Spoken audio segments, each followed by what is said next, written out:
itong platform na ginaganap natin sa Ubasan ng Prayer Faith Church na patuloy natin dalangin na marami ang maka-join. Tama po? At sa gabi pong ito, isang mapagpalang gabi po. Tayo po sa Ubasan ng Prayer Faith Church Worldwide Ministries Incorporated ay gaganap ng ating Day 170 na ng Sunset First Watch Prayer. Gamit po natin ang platform ng Zoom. Salamat. Marami na po ang naka-join ngayon sa ating platform ng Zoom. Meron na tayong 27. Amen. At salamat sa mga kamanggagawa ng mga OFW. Kasama na natin nasa Papua New Guinea. Okay, kasama na rin natin nasa Canada. Wala pa yung mother ni Ate Jewelyn sa Singapore. Okay, salamat. Pati sa UAE, kasama na rin po natin ngayon. Salamat sa mga OFW na talagang nag-work pa yan, ha? Itong oras na to, oras ng trabaho nila, pero kasama natin sila.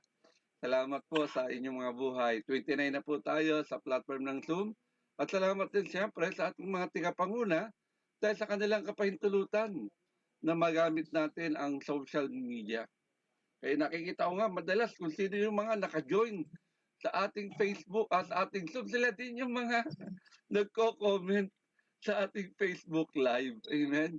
Kaya nga tayo may Facebook Live. Para ito dun sa mga kamanggagawa natin na madalas ang katwiran ay busy o kaya naman ay mahina ang signal. Pero nakapag-Facebook naman sila. Nakapag-post pa nga sila ng mga picture nila. Amen? Pero di ko nakitang dumaan yata sa wall. Imposible namang hindi nila dumaan sa wall nila dahil friend ko sila. Tama po ba? Yung lahat ng friend ko, tinicheck ko kung dumadaan sa ating FB Live. Pero kung gusto nyo rin makita ito ng mga kaibigan ninyo at hindi lang tayo dito sa platform ng Zoom na ilan na tayo ngayon, naka-join, 31 na. Hindi lang tayong 31 na makapakinig ng salita ng Diyos. I-share nyo rin sa inyong wall para yung mga friends ninyo ay mapanood din nila itong gawain natin ngayon. Tama po ba? Huwag natin ipagdamot ang salita ng Diyos. Ang salita ng Diyos ay para talaga sa lahat. Dahil ang gusto ng Diyos, ang lahat ay maligtas. Amen? Ayaw niya na merong maiwan. Gusto niya lahat maligtas. Kaya i-share natin. At naniniwala tayo na sa pakikinig at pakikinig lamang ng salita ng Diyos, nagkakaroon ng pananampalataya ang tao. Kaya yung mga hindi nila na-appreciate, ba't natin ginagawa ito? Okay, meron naman daw silang face-to-face na prayer meeting. Wala namang problema, hindi naman araw-araw ang face-to-face nila. Tama po ba? Kaya maraming salamat, Nak, Pastor Araceli from Canada. Naka-join na sila. Maging kamanggagawa natin, Pastora sa Angeles City. Naka-join na rin sila sa Facebook Live natin. Salamat po. At yung mukhang mga naka-join din yata sa Zoom. Amen. Pag-pray natin yung mga sinagsasabing mahal ang Zoom, malakas kumain ng data, sigurado ako may Facebook naman sila. Amen. Pwede silang mag-join sa Facebook. Mag-comment lang sila. Malalaman natin na sila'y dumaan sa wall natin o nakikinig talaga sila sa gawain. Kasi ano to, simultaneous ito. Yung oras natin, nadidelay lang ng siguro split seconds lang, mga 2 or 3 seconds lang sa Facebook. Pero gano'n na gano'n din. Okay? Kung titignan ninyo, halos sabay din. Pero naniniwala tayo, pahalagahan natin itong bagay na ginagawa natin to. Salamat sa ating spiritual director, Bishop Rosem Nansuelo, kasama kay Pastor Glory, sa kapahintulutan na magamit natin ang social media sa pagbabahagi ng salita ng Diyos. Naka-FB live streaming na po tayo ngayon. May 20 na po ngayon, 2026. At napakaganda po ng mensahe ng Diyos sa atin. Receiving blessing when we serve God. Matatanggap talaga natin ang biyaya ng Diyos kung tayo talaga ay maglilingkod. Kaya ang tema na sasagutin, how do we receive blessings when we serve? Paano nga ba natin matatanggap ang pagpapala? Alam nyo, kapag ikaw hindi reklamador, patuloy kang kasi kapag ang hirap maglingkod sa Diyos kung magrereklamo ka rin lang, huwag ka nang maglingkod. Tama po ba? Baka isang araw, lamunin ka na lang ng lupa, bumukas ang lupa. Katulad ng mga Israelitang reklamador, di ba? O kaya naman ay magpadala pa ng mga ulupong sigad para tukain ka at nang di ka nakatingin doon sa ginawa ay ikaw ay bigla na lang mamamatay. Tama po. Kaya napakaganda maunawaan natin kung paano natin matatanggap ang biyaya kapag tayo ay naglilingkod sa Kanya. Katawagan ko na po ang ating pastor sa POF Linasin Chapter, San Narciso Zambales. Wow, praise God. Walang iba kundi si Pastor Jimuel Pagar. Nak, is your turn? Amen. Naririnig po ako ng malinaw. Praise God. Suki-suki Hallelujah. na. Isang mapagpalang gabi po sa buhay ng bawat Amen. Praise isa. God. Tunay na napakabuti po ng ating Panginoon. Amen. Na sa lahat ng pagkabisi sa mundong ito ay lagi nating nauuna ang ating Panginoong Diyos. Amen. Hallelujah. Praise Sige God. po, kung kayo po ay may banal na kasulatan, tayo po ay makipagbukasan sa Santiago chapter 1 verse 19 to 21. Santiago chapter 1 verse 19 to 21. Okay, na-share ko na sa Facebook. Ay, i-share ko naman sa ating Zoom. Ayan, anak. Nasa screen na natin.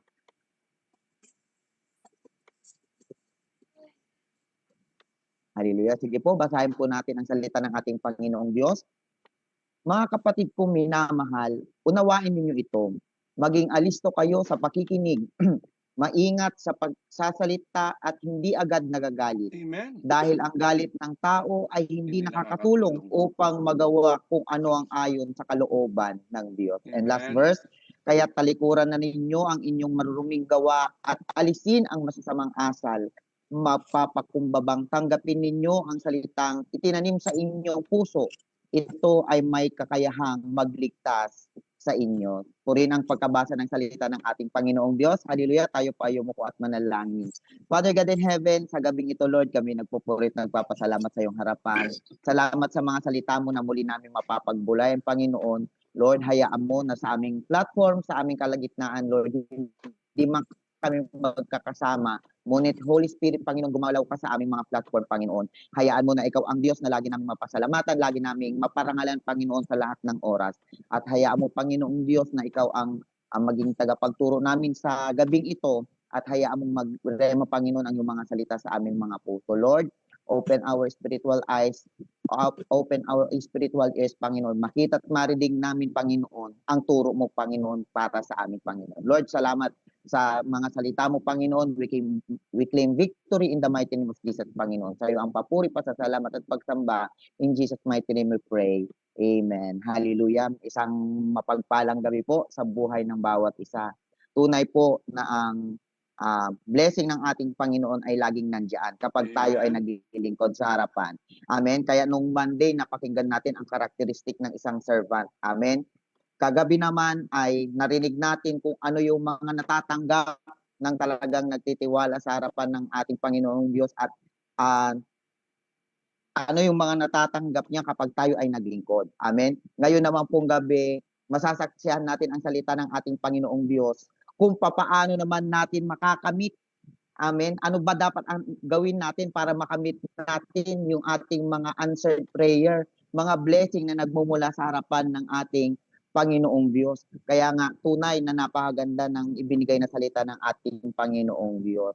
Amen. Marami mang mga problema, mga sitwasyon sa buhay natin na akala natin katapusan na, pero ang sinasabi lang ng Diyos, anak, hindi hanggat nandyan ka, amen, hanggat buhay tayo, may gusto pang gawin ang Diyos para sa atin.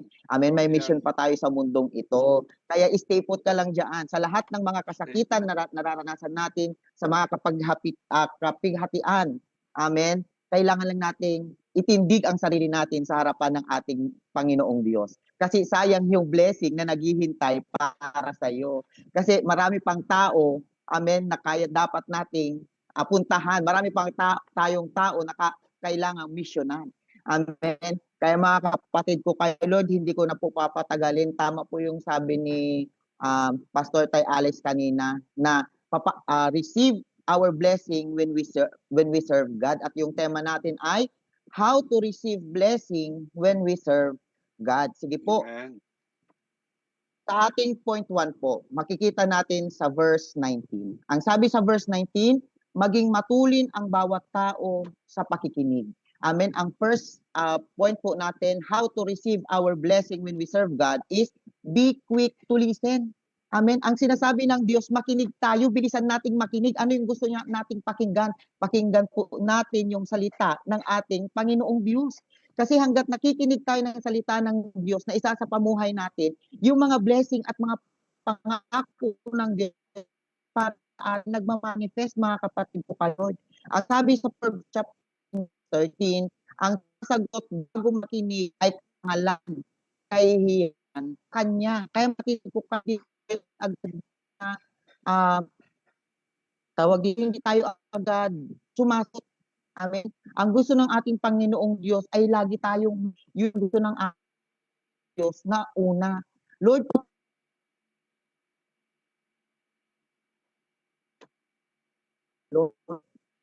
sa inyo, hinihintay ba natin yung sagot ng ating Panginoong Diyos? O kung natapos na tayong nag-pray, tapos na. Hindi na natin hinintay yung sagot ng ating Panginoong Diyos. Amen. Kaya kung minsan hindi natin naririnig yung sinabi, sige anak, ibibigay ko na ito lang ang gawin. Mayroon palang instruction ng ating Panginoong Diyos, hindi na natin narinig. Bakit? Sabik tayong matapos yung prayer natin kung minsan. Amen. Kuminat ng mga pagkakataon, mga kapatid kay Lord, dahil sa sobrang busy ng mundong ito, nagiging busy din tayo. Nakakalimutan natin yung instruction ng ating Panginoong Diyos.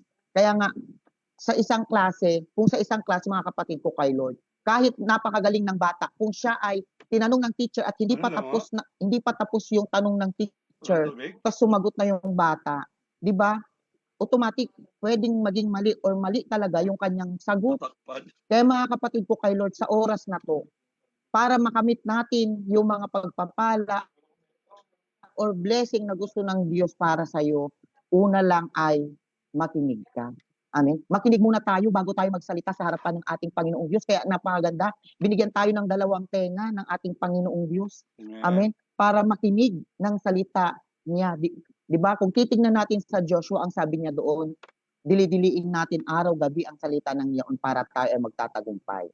Pero pagdating sa ibang book, sasabihin na lagi tayong makinig ng salita ng ating Panginoong Diyos. Dahil sa pakikinig at pakikinig natin sa harapan ng ating Panginoong Diyos, doon tayo nagtatagumpay. Doon tayo binibigyan ng maraming blessing. Kaya kung minsan hindi natin masukat akalain na ay ang Diyos pala ganyan kabait kasi ang daming blessing na binibigay. Kaya sabi ko nga mga kapatid ko kay Lord, tayo ang nagsiset up ng araw kung ang gusto mo maging masaya o maging malungkot ka. Kaya dapat paggising mo ng umaga, amen, sinasabi mo na, Lord, salamat, may buhay. Lord, salamat kasi may bagong pribilehiyo, may bagong provision mo ibibigay. Makikita ko ulit yung miracles and wonders mo. Kaya lang kapag nanood ka ng balita, nagkape ka sa harapan at makikita mo doon yung nagbabarilan sa Senate, yun yung mga makikita mo, mga mahal na mga bilihin, may stress ka na. 'Di ba? Yung tipong hindi mo na iniisip pero na-stress ka.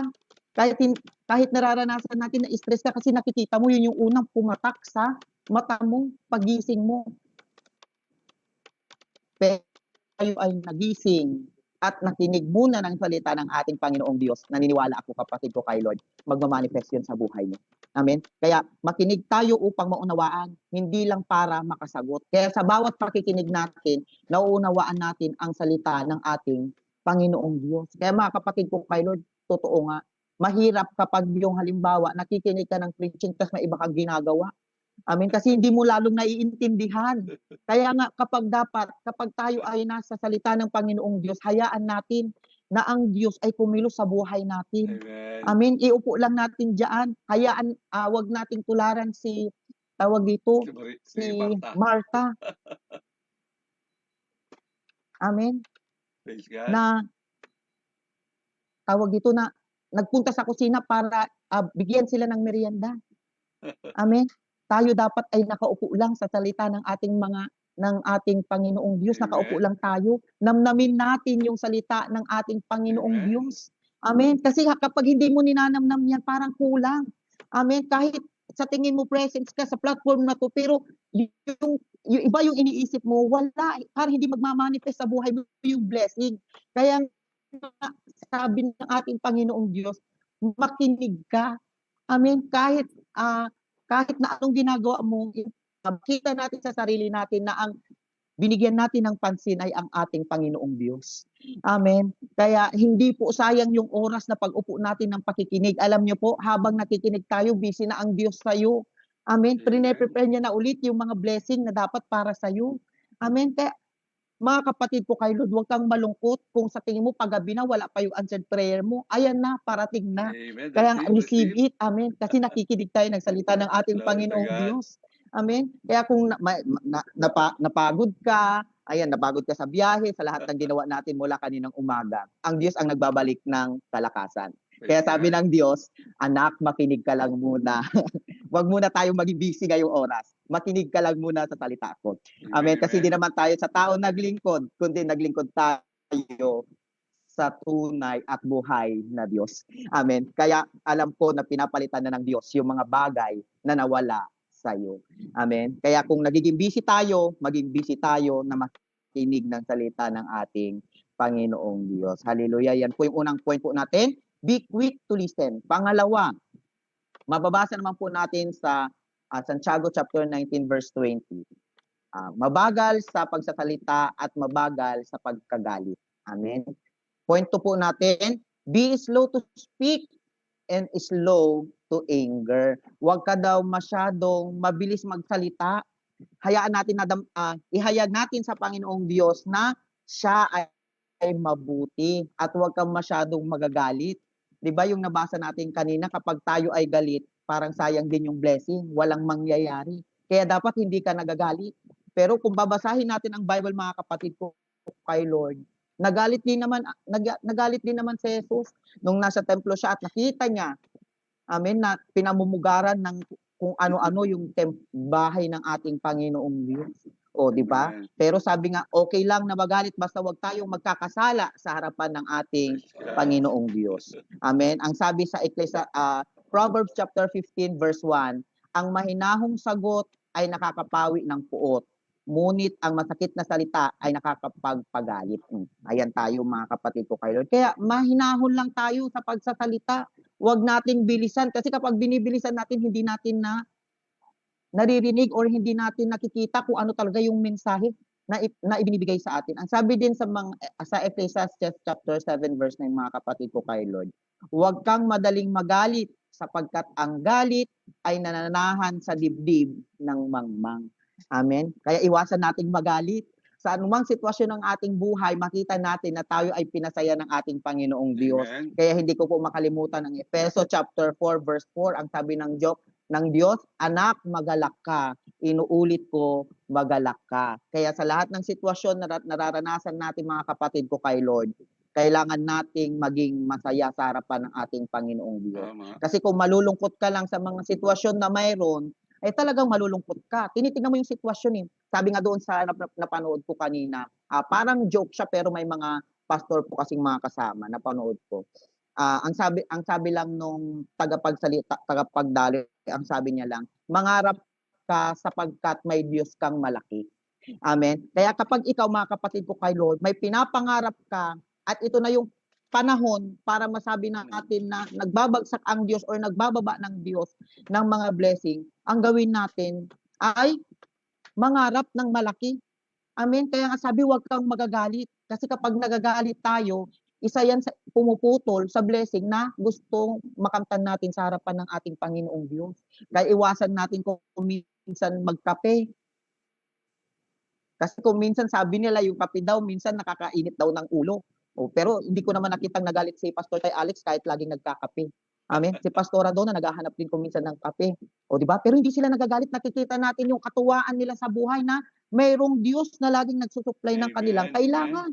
Amen. Yun eh. Kaya mga kapatid ko kay Lord, alam niyo po, isang ilustrasyon lang. Mayroong isang tatay na inutusan niya yung anak niya na pumukpok, nabasa ko po to sa libro eh. Magpukpok siya ng pako kapag siya ay nakakagawa ng mali. Ayan, kapag nagkakamali siya, pupukpok siya doon. Pero kapag nakagawa siya ng tama, aalisin niya isa-isa yung pako. Alam niyo po anong nangyari? Napagtanto nung bata na ang dami niya palang nagawang pagkakamali kasi nakapukpok doon sa may pintuan. At nung nagsimula siya natanggalin yung mga tawag dito, tanggalin yung mga pako. Nakita niya doon ay natanggal yung pako pero nagkaroon ng lamat. Amen.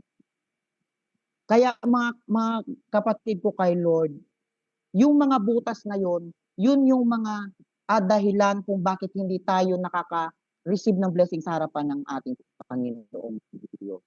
Bakit? Kasi yung mga butas na yun nagre-represent na tayo ay nagkamali sa harapan ng ating Panginoong Diyos. Pero ang sabi, tayo ay dapat na humingi ng tawad sa harapan ng ating Panginoong Diyos.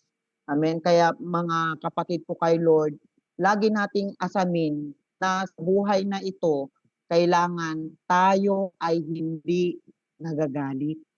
Asamin natin na meron tayong pusong mapagmahal sa bawat isa. Amen. Kaya mga kapatid ko kay Lord, sa lahat ng pagkakataon, kailangan muna nating mag-isip bago tayo magsalita.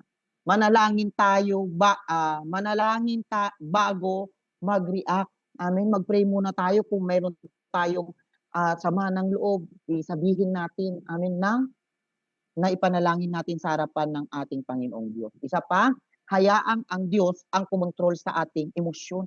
Kasi kapag mainit na ang panahon, nakakita ka pa ng mga hindi magandang bagay, yung emosyon natin tumataas. Pero salamat sa Panginoong Diyos sapagkat sa lahat ng pagkakataon, sa lahat ng bagay, siya ang nagkokontrol sa ating lahat.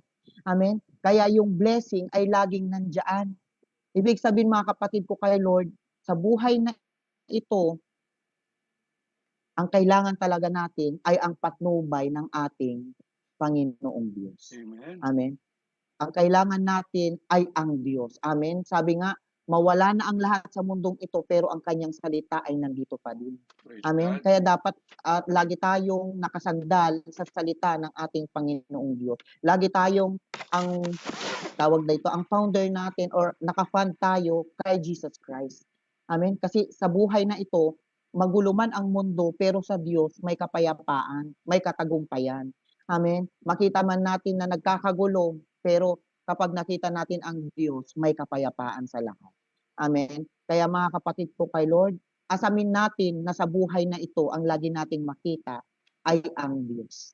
Matularan natin na hindi siya nagagalit. Kaya mga kapatid ko kay Lord, sa oras na to, makita natin na mayroon tayong Diyos na buhay.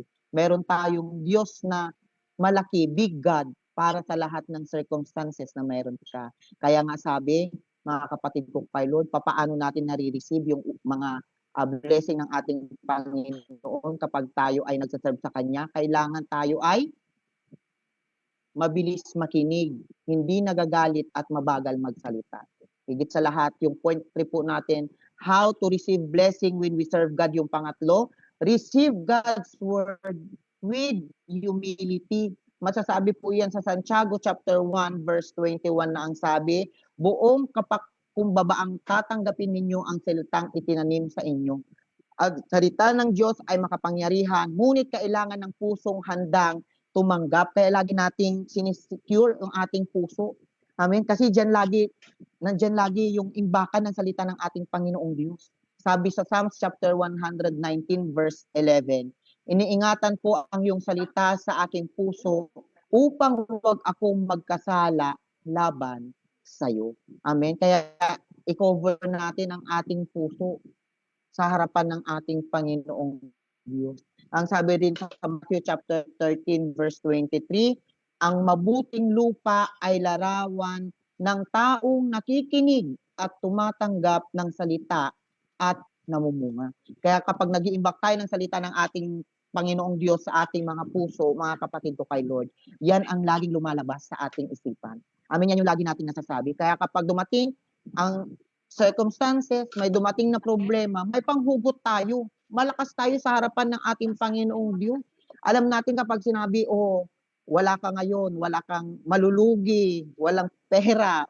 Pero ano ang sabi ng Panginoong Diyos? Siya ang magpapayaman sa atin. Sabi nga ng preach ni Pastor John, amen, na si Taning, magaling din sa Bible verse yan. Amen? Sasapulin kaya niya yan. Pero kapag ikaw magaling din, amen, kayang-kaya mong talunin ang ating Panginoong Diyos. Kaya titingnan natin nung si Jesus Christ ay tinetempt, nung siya ay nag-ayuno. Ano lang ang sabi niya? Nasusulat. Pag sinabi ulit ni Taning, ang sagot lang ng ating Panginoong Diyos, nasusulat. Ibig sabihin mga kapatid ko kay Lord, lahat ng sinulat ng ating Panginoong Diyos ay mabisa para sa lahat ng mga suliranin sa mundong ito. Higit lalo sa hindi natin nakikitang kaaway. Amen. Pag sa ating spiritual realm, may panlaban tayo. Amen. Kaya malakas tayo sa harapan ng ating Panginoong Diyos. Ang gusto lang ng ating Panginoong Diyos, handa tayong makinig. Ayan, lagi tayong makinig ng kanyang salita. Kasi kapag tayo ay nakikinig, kapag tayo ay hindi nagagalit, at nire-receive natin ang salita ng Diyos na may kababaang loob na natatanggap natin ang ating mga blessing. Amen. Kaya nga alisin ang mga bagay na humahadlang sa ating paglago. Iwan na daw natin, sabi ng ating Panginoong Diyos. Talikuran na natin. Kaya nga alisin na yung dating tayo. Amen. Tayo na ay bagong nilalang sa harapan ng ating Panginoong Diyos. Ang sabi rin, magbasa ng salita ng Diyos araw-araw. Dili-diliin natin araw at gabi sapagkat doon tayo magtatagumpay. Higit sa lahat, maging mapagpakumbaba at handang matuto. Kaya nga, di ba, sabi ni Pastor J, mga kapatid ko kay Lord, kapag nag-stop na tayong mag-aral, wala nang paglago. Kaya dapat tuloy-tuloy ang pag-aaral. Amen. Kaya ginagawa natin itong sunset, my dawn watch. Amen. Kasi para tayo ay lumago sa harapan ng ating Panginoong Diyos. Makita natin ano yung magusto ng Diyos na gawin natin sa mundong ito para hindi tayo maitangay. Amen. Kaya mga kapatid ko kay Lord, sa mundong ito, kung gusto natin ng blessing na nagmumula sa harapan ng ating Panginoong Diyos, tanggapin natin ang salita ng ating Panginoong Diyos na may pagpapakumbaba. Amen. Kaya hayaan natin na ang ating laging puso ay nakasecure sa harap ng ating Panginoong Diyos. Makita natin na ang kasama natin araw at gabi ay ang verse 8, diba? Jesus Christ is the same yesterday, today, and forever. Kaya kung papaano niya ginawa lahat ng miracles and wonders noon, mga kapatid ko kay Lord, hanggang ngayon, ginagawa niya ang bagay na yan. Amen. Pastor, bakit ang tagal naman ng blessing ko? Bakit parang hindi ko naman nakikita na tinutugon ako ng Diyos? Amen. Ibig sabihin, mga kapatid ko kay Lord, may gustong ituro sa atin ng ating Panginoong Diyos kung bakit kung minsan hindi natin natatanggap. 'Di ba? Yung nakaraang preach ko, mga kapatid ko kay Lord, 3 lang ang sagot ng ating Panginoong Diyos kapag tayo nanalangin. Yung una, yes. Yung isa, no. At yung isa, wait. 3 lang. Amen. Kaya mga kapatid ko kay Lord, ibig sabihin, tayo ay dapat na maghintay at lagi nating makita na kapag sinabi ng Diyos na no, siya ay magbibigay ulit ng open door para sa atin. Kaya nga sabi ko nga mga kapatid ko kay Lord, kapag sinara na ng Diyos yung chapter na yon, huwag na nating buksan. Hayaan natin na ang Diyos ulit ang magbigay ng panibagong chapter sa ating buhay. O kagaya kay Pastora Jane, amen, birthday niya, 40 years old. O, new chapter ng buhay. Sabi nila, ang sabi ng kamunduhang ito, parang sa 40 years old doon nagsisimula ang buhay. Hindi nagsisimula ang buhay nung nakilala natin ang ating Panginoong Diyos. Kasi nung nakilala natin ang ating Panginoong Diyos, mas gumanda ang buhay. Amen. Amen. Marami kang nakikita ang suliranin, marami kang nakikita mga problema, pero sumaya ang buhay. Bakit? Kasi kasama mo ang Diyos. Amen. May nagsusustain ng lahat ng bagay para sa iyo. Yun ang dapat nating makita, na nung natanggap natin si Jesus Christ sa mundong ito, doon tayo nagkaroon ng kapayapaan. Doon tayo nagkaroon ng katagumpayan. Amen. Kaya una pa lang, hindi sa 40 po nag-i-start ang buhay. Amen. Nung nakilala natin si Jesus Christ at naging masaya tayo sa kanyang harapan. Amen. Kaya mga kapatid ko kay Lord, lagi nating tatandaan, marami ka mang nararanasan sa mundong ito, makita natin na ang Diyos ang laging nagbibigay ng blessing para sa iyo. Amen. Makita natin na ang Diyos ay lagi provide sa iyong harapan. Amen. Kaya sa araw-araw na pagising natin, maging masaya tayo sapagkat binigyan ulit tayo ng panibagong sikat ng araw ng Diyos. Bakit? Para makita natin ang kanyang kapangyarihan. Amen. Amen. Makita natin yung mga bagay na gusto pang ipagawa sa atin ng ating Panginoong Diyos. Kaya sabi nga, hindi pa tapos ang Diyos sa iyo. Marami ka pang gagawin. Di ba po, Pastora Edith? Di ba po, Pastora Tess? Hindi ko makita si Pastora ganyan. Si Pastora Josie. O di ba? Marami pang gagawin ang Diyos. Nakaka-inspire nga si Pastora Josie na sa lahat ng pagsubok, okay lang yan, sabi niya. Wag, di ba? Chill lang kumbaga. Amen. Kasi alam natin na ang Diyos magpo-provide. Amen. Kaya ngiti-ngiti tayo mga kapatid ko kay Lord. Problema lang yan. May kanya-kanya tayong problema, pero mas malaki ang Diyos sa problema na yan. Amen. Kaya sa lahat ng bagay mga kapatid ko kay Lord, lagi nating masambit sa ating mga buhay na mayroong Diyos na mabuti para sa atin. Mayroong Diyos na laging handang magbigay para sa atin. Amen. Ang ano lang kailangan natin gawin? Ang kailangan lang natin ay makinig parati ng salita ng ating Panginoong Diyos. Next, huwag tayong maggalit. Lagi tayong maging mabagal magsalita sa harapan ng ating Panginoong Diyos. Higit sa lahat, tanggapin natin ang salita ng Diyos ng may pagpapakumbaba. Kaya pag sinabi ni Pastor Tay Alex, pinagpala ka ng Diyos, tanggapin mo na agad. Amen. Kasi sa salita ng ating Panginoong Diyos eh. Amen. Kaya pag ikaw na binibigyan ka, kung minsan inaayawan pa natin. Amen. Kaya pag sinabi ng Diyos, oh anak, magaling ka na. O tayo na. Kasi tinanggap na natin yung salita ng ating Panginoong Diyos. Kaya mga kapatid ko kay Lord, kapag ikaw ay may pinapanalangin, kapag ikaw ay may gusto sa harapan ng ating Panginoong Diyos, yung huli lang ang lagi nating tatandaan mga kapatid ko kay Lord, na kailangan natin tanggapin yung sinabi ng salita ng Diyos. Kaya pag sinabing maging masaya ka, maging masaya ka. Kung sinabing ikaw ay magtatagumpay ka. Kaya pag sinabi rin na ikaw ay may mahabang buhay, i-claim natin yan in the mighty name of Jesus. Bakit? Kasi salita yun ng ating Panginoong Diyos. Amen? Kaya mga kapatid ko kay Lord, sabi nga kung minsan, balik lang tayo sa basic. Pag si Pastor J ang nagpipreach, balik tayo sa basic. Kasi kung minsan nakakalimutan na natin ang mga basic. Amen? Kaya mga kapatid ko kay Lord, how to receive our blessing when we serve God. Yung una, makinig tayo ng salita ng ating Panginoong Diyos. Dalawa, hayaan natin na nakakover lagi ang ating puso para hindi tayo madaling magalit. Amen? At higit sa lahat, tanggapin natin ang salita ng Diyos na may pagpapakumbaba. Amen? Dahil dyan, sa mga yan, na ibinigay ng ating Panginoong Diyos, tiyak po na ang Diyos ay magbababa ng blessing sa ating harapan. Amen? Kaya, bago ko po pangwakasan, tandaan po natin mga kapatid ko kay Lord, na sa mundong ito, marami mang gawain, marami mang busy ang mundong ito, maraming conflict na sa pamahalaan, sa korupsyon, marami mang mga bagay na hindi na okay, pero hayaan natin na ang Diyos ang laging magbigay sa atin ng kapayapaan. Laging ang Diyos ang magbigay sa atin ng kagalakan. Hayaan din natin na ang Diyos ang magbigay sa atin ng malawak na pang-unawa sa lahat ng mga nangyayari sa bansa. Ang kailangan lang natin ay ipanalangin sila. Kaya with that mga kapatid ko kay Lord, hallelujah, yan po ang salita ng ating Panginoong Diyos. Tayo po ay yumuko at manalangin. Hallelujah, hallelujah. Father God in heaven, sa gabing ito Lord, kami nagpupurit, nagpapasalamat sa iyong harapan.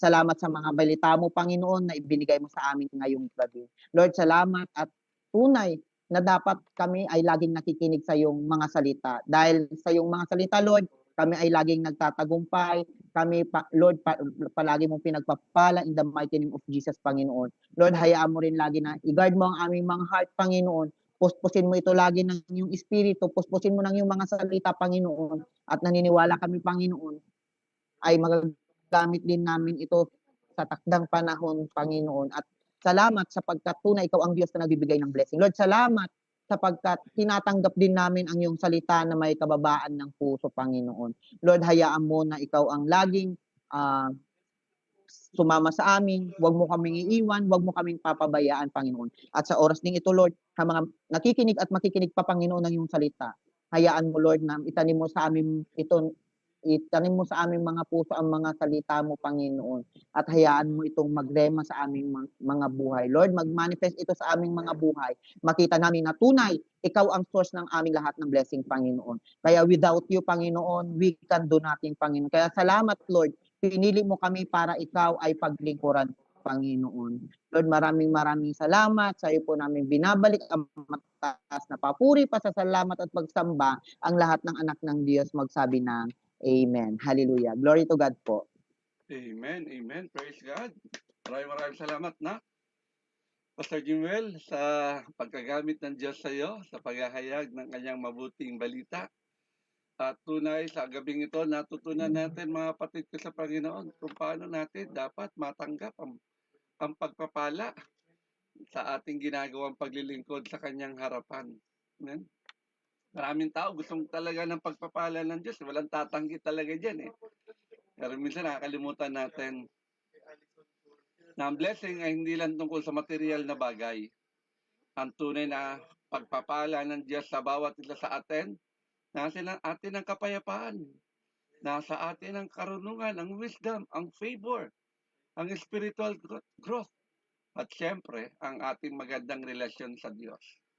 Kaya tinuruan tayo ngayong gabi ng ating tigapagayag ng salita ng Diyos ngayon sa panulat ni Apostol Santiago kung paano tayo mamumuhay upang makatanggap ng pagpapala habang naglilingkod sa Diyos.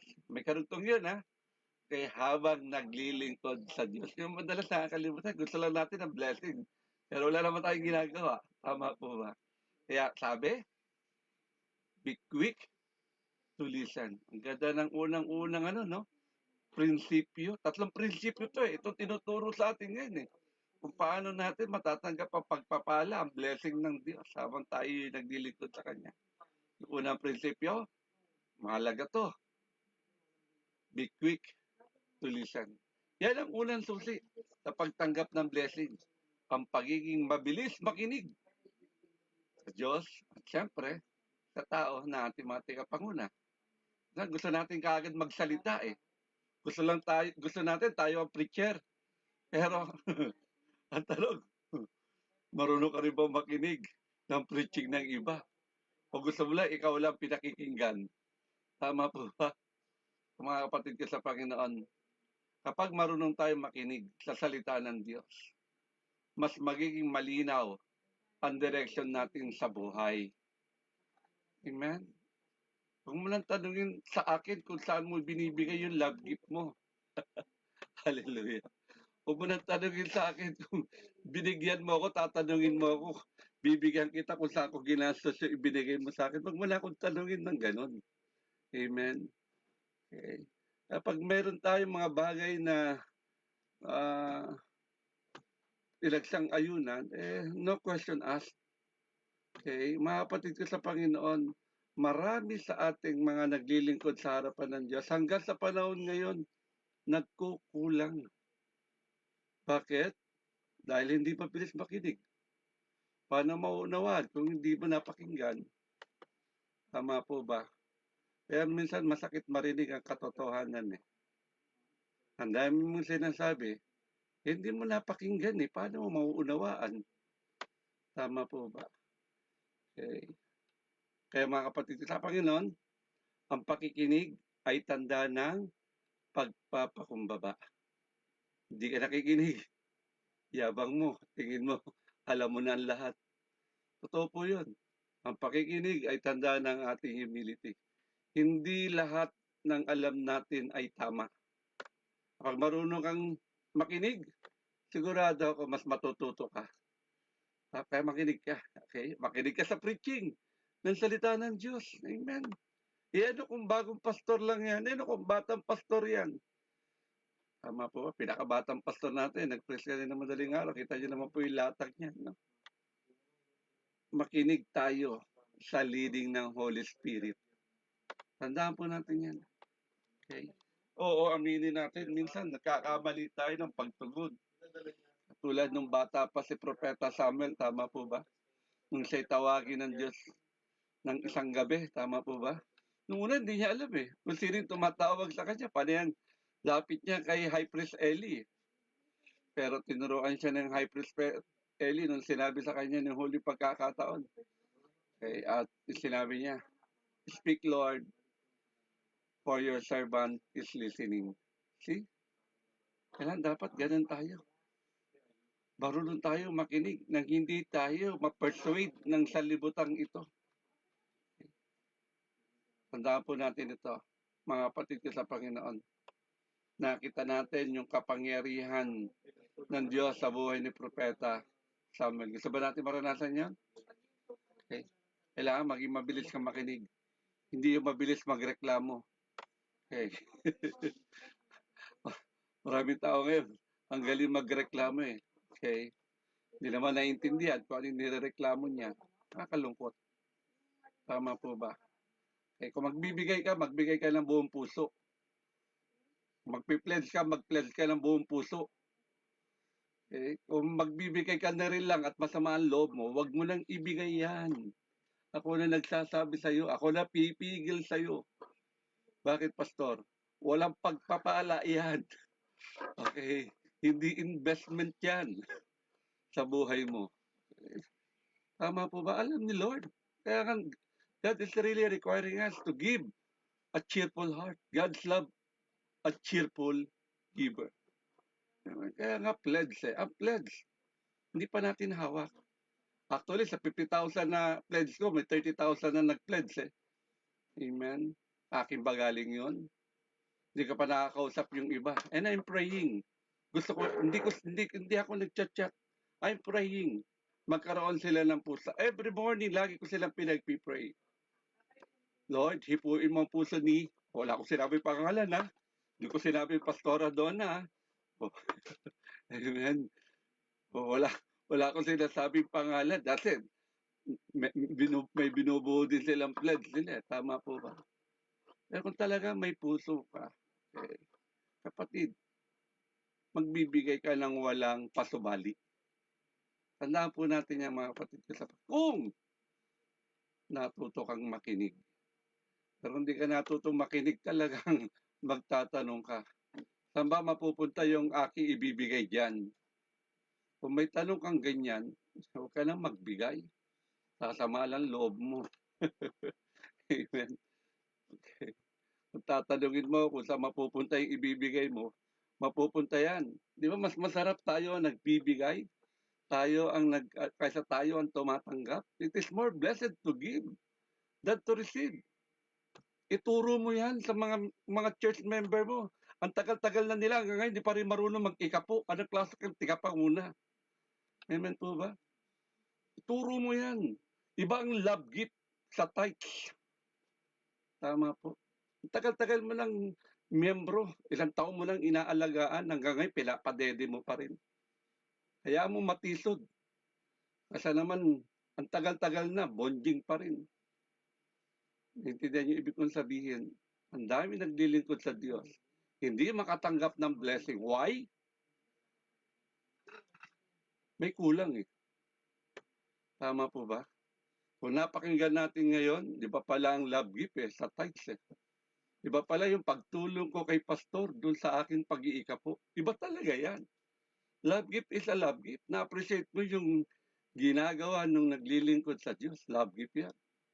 Pero yung pagtatapat natin sa harapan ng Diyos, iba usapan yun. Tama po ba? Yan ang ating pag-iikapo, ating tithes. At tithes is tithes. Hindi pwede maging 20% yan o 50%. 10 bahagi. Dapat malinaw sa atin. Gusto mo na blessing? Lord, ba't ang hirap-hirap ko pa hanggang ngayon? Ba't hindi ko pa rin magawa ang ganito? Hindi ko pa rin mabili ang ganyan. Tanungin mo muna ang sarili mo. Baka kinakain mo na yung para sa Kanya. Amen? Pangalawa, be slow to speak and to slow to anger. Okay? Maghina-hina ka, isipin mo muna yung itatanong mo. Baka maya pagtatanong mo, nakakasakit ka na pala. Amen. Hanapan mo si pastor. Pastor, saan napupunta tithes ko? Yung tithes mo nga full pa pambili ng pamirienda mo pag dumadalaw ka sa Amen. Naintindihan niyo ba ibig ko sabihin? Yan ang pangalawang susi. Yung sinasabing be slow to speak and slow to anger, alam niyo tinuturo sa atin dito, self-control. Yan yung pangalawang susi. Magkaroon ka ng self-control. Huwag mo nang sabihin yung hindi dapat sabihin. Tandaan niyo po yan. Hindi mo nararamdaman na nakakasakit ka na pala. Hanapan mo, tigapanguna mo, kung saan mo gagamitin yung perang ibibigay mo. Huwag ka na magbigay. Amen. Tatanungin mo ako saan ko gagamitin yan. Kanina nga tumatakbo ko. 2 bar na lang si Paula eh. Tama po ba? Pero nakauwi pa rin ako ngayon. Amen. Salamat dun sa mga may puso na nagpapadala. Hindi ko lang mabanggit yung kanilang pangalan kasi wala na silang pagpapalang matatamo sa harapan ni Lord. Gusto ko si God magpala sa kanila. Kung binanggit ko ang pangalan niya, wala na silang blessing na matatanggap kasi sasabihin na, bait pala niya. Siya pala nagpapadala. Amen. Ang gas ko ngayon, ang 1,000 sa akin, hindi na umaabot na halos. Yung pangatlong araw, wala na, aandap-andap na. Okay. Isang baba ko sa Olonga po, 400 na kaagad si Paula ngayon. Isang baba pa lang yun, ha? Huwag kang bababa ng 2:00, 3:00. Nako, sigurado aabot ka ng 500. Bakit? Aabutin ka ng 1 oras sa Kalaklan. Traffic. Ng mga ganong oras, huwag kang bababa. Bumaba ako kanina sa Olonga po. Maaga, alas 9 yata, bumaba na. Hinatid ko lang si Matthew sa sentro. Amen. Nakauwi kami, anong oras na, nung dinaanan namin siya. Mga kapatid ko sa Panginoon, ang tanging susi para magawa natin point number 2, self-control. Minsan, marami sa atin nasisiraan ng relasyon dahil sa padalos-dalos na pananalita. Saka yung galit. Amen. Kapag uncontrolled ang bibig at emotion mo, kapatid, walang peace yan, walang wisdom yan. Amen. Okay. Ang lingkod ng Diyos ay hindi dapat padalos-dalos magsalita o mabilis magalit.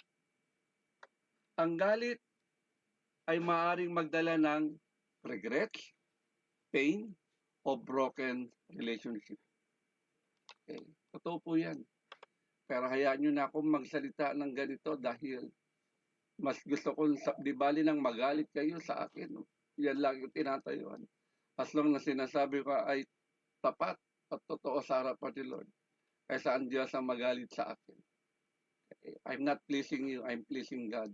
Why I'm saying this? Matuto ka na, hindi pa huli ang lahat. Mag-isip ka bago ka magsalita.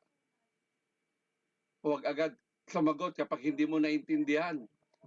O sasagot ka kapag galit ka. Kung galit ka, tumahimik ka na lang. Baka ano pa, masabi mo. Humingi ka ng wisdom sa Diyos bago ka mag-react. Okay? Naalala, ang daming ginawa ni Moises. Talagang ibang klase itong ating ano na to, no? Biruin mo, hinahati niya dagat na pula, nilabas niya marami Israelita sa Ehipto. Ang dami. Okay. Pinangakuan, makakapasok sa promised land. Pero nang dahil sa galit, anong ginawa ni Moises? Hinampas niya yung bato. Amen. Sandakilang lingkod ng Diyos na yan, ha? Pero isang pagkakataon, dahil sa frustration niya at galit sa mga tao ng mga Israelita, pinakpok niya yung bato.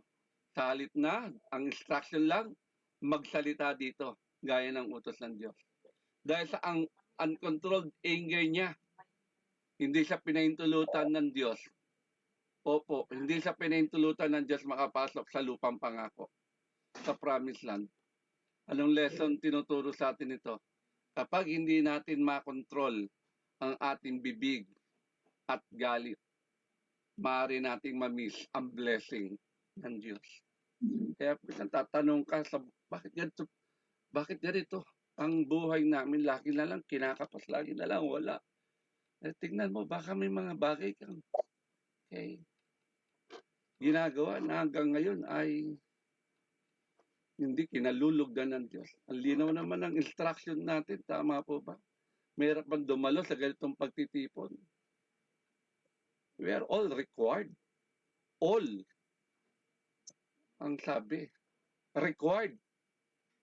Okay. Kailangan. Tama po ba? Kaya nga natin ginagawa ito eh. Tama. Okay. Tama po ba? Mga kapatid ko sa Panginoon. Okay. Kaya tandaan natin mga kapatid ko sa Panginoon, kailangan ganapin natin yung bagay na yan. At ang pangatlo, receive God's word with humility. Yan ang sabi ng preacher natin. Okay. May kababaan ng loob.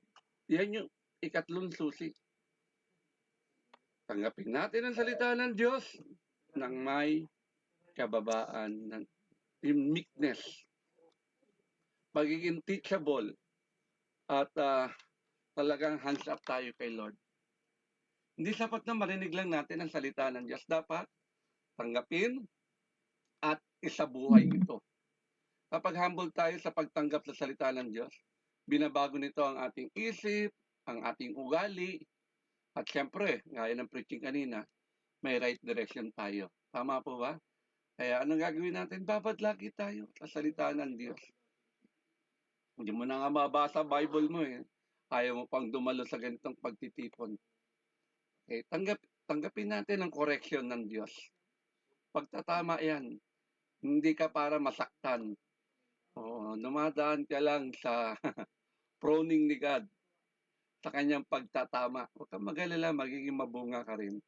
I-apply mo yung salita na narinig mo every day sa buhay mong ito. Tama po ba? Kaya kapatid, tandaan po natin, kapag nakikinig tayo ng salita ng Diyos, definitely, matuto tayo magpapakumbaba, matututo tayo magsisi, okay? At syempre, dahil sa humility na yan, na ipapakita natin sa Diyos ang mercy at favor sa Kanya. Amen? Ang tinuturo sa atin ito, ang pusong mapagpakumbaba sa salita ng Diyos ay tumatanggap lagi ng bagong pagpapala. Gusto niyo po ba fresh every morning? New every morning? Laging bago? Matay ka lang doon, Amen. Sigurado ako. Pumas-pumas ka man sa una, masasanay ka din at magiging lifestyle mo ito. Kaya in-encourage ko po itong mga sunset natin. Loobin ni Lord. Hindi man ninyo maaraw-araw at least. Amen. Makaten kayo nang hindi kayo yung preacher ha. Kasi madalas napapansin ko, umaten lang kayo pag preacher kayo eh. O pwede ko i-assign lahat ito. Kaso kulang eh. Tama po ba? Ayan, ilan na tayo? 40 na po tayo sa Zoom. Kulang na lang tayo ng 60 para mapuno natin ang 100. Amen. At least, 60 na lang ang kulang. Salamat, may 40. Tama po ba mga kapatid ko sa Panginoon? Masaya ka ba? Nakapakinig ka ng salita ng Diyos ngayong gabi? Ako'y masaya rin dahil talagang ang kamanggagawang ito ay samantalayin natin hanggang pa nagtuturo. Pag nagtuturo na ito, mahirap na hagilapin na ganitong oras. Baka na sa school pa. Kaya kung gusto natin makatanggap ng blessing habang naglilingkod sa Diyos, kailangan gawin natin itong tatlong prinsipyo na itinuro sa atin na ating tigapagayag ng salita ng Diyos. Makinig! Be quick to listen. Makinig sa Diyos at sa kanyang salita. Be slow to speak and slow to anger. Kontrolin mo bibig mo at emosyon mo. Kaya baka padalos-dalos, baka nakakasakit ka na. Receive God's word with humility.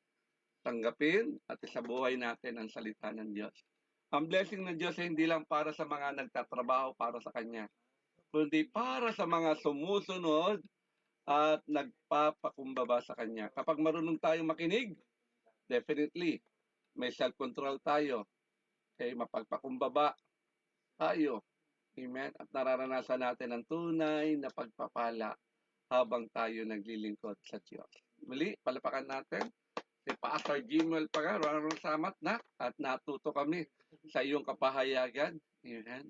At yan ay nakatake note din sa akin kung bakit nadadagdagan ko. Amen. Ay binabalik ko na po sa ating gwapong MC. Napapalitan niya na yung kanyang. Nagulat ako doon sa ano niya, lumabas sa screen ko.